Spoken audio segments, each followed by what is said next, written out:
I'm Sergeant Beast Larson. How to improve your bench. Tip number 2. This is a secret I learned from a couple powerlifters many years ago. First rule, and I mentioned before, when you're in competition or you're lifting heavy, even though you can handle the bar and lift it yourself, let your spotters do the lift off for you. Let them do that for you. Save that little bit of energy. This is going to be called a lift off. It's not what you're thinking, but this is what you're going to do. And you can do much heavier weight. As I said before, my personal best was 405 at 198 pounds of body weight. What I was doing after my sets, you got your bar on your rack where it normally is on your Olympic bench, wherever you're lifting, or it's set right here for me. What I'm going to do, get your hands again after you looked at video number 1. Find that sweet spot. It's right here, not too wide, not too close. All I'm going to do, and you're going to do this heavy. I'll explain heavy in a second. Push straight up. Lock your arms out. And right back down.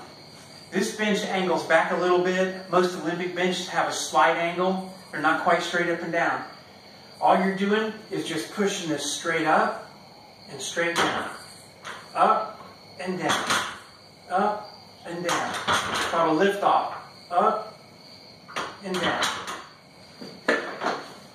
A lot of power lifters use the boards, the 4 boards, 3 boards, 2 boards, 1 board on their chest. They're trying to get down and get that explosion from the bottom end.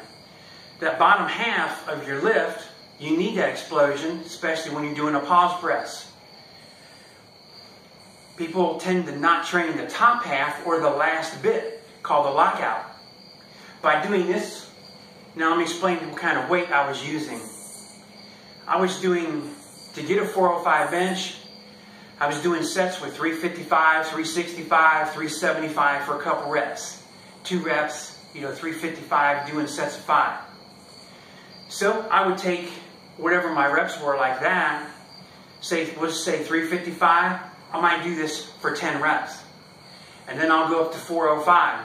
I would do that for 10 reps. 455, do that for 10 reps.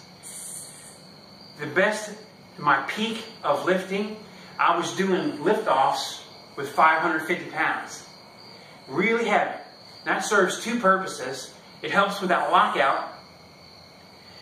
It helps to get that last little bit to push when you've pushed all the way, all that explosion from the bottom. You push, push, push, push. And I got short arms, so I don't have far to go.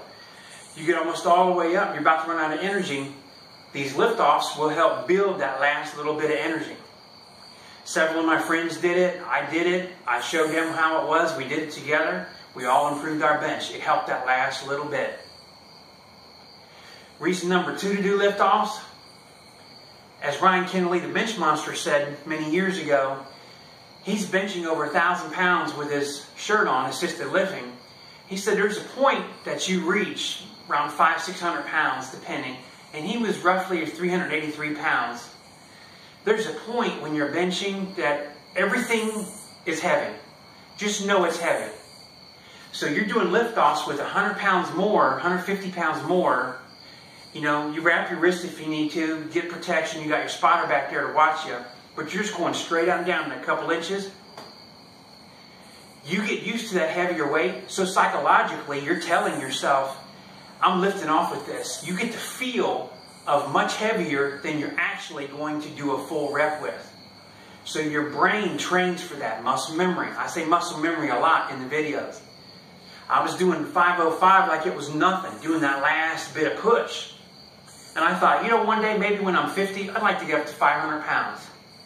Well, I'm 50 and about 5 months, 6 months. I need to get back to 405 because I would like to get up to 500 pounds by the time I'm 52. I'd like to get up to that. And if I don't make it and I'm kind of close, that means I'm past 450 bench. That's really good. I'm going to do these lift-offs. I'm going to have the sweet spot. That's tip number 1. Tip number 2 is these lift-offs. I'll continue to train my whole chest. I'll do the flies, incline, flat bench. I never do declines. This just saves my body from injury. I'm not a paid powerlifter. I don't need that. I'm not a paid bodybuilder. I'm not a paid strongman. I'm an amateur. I'm doing this for fun, for health, for improvement, and you would like to have a good look, yes. So tip number 1, your sweet spot on the bar. Tip number 2, the lift-offs. I'll be back with some more tips another day. Thanks for watching. Keep benching.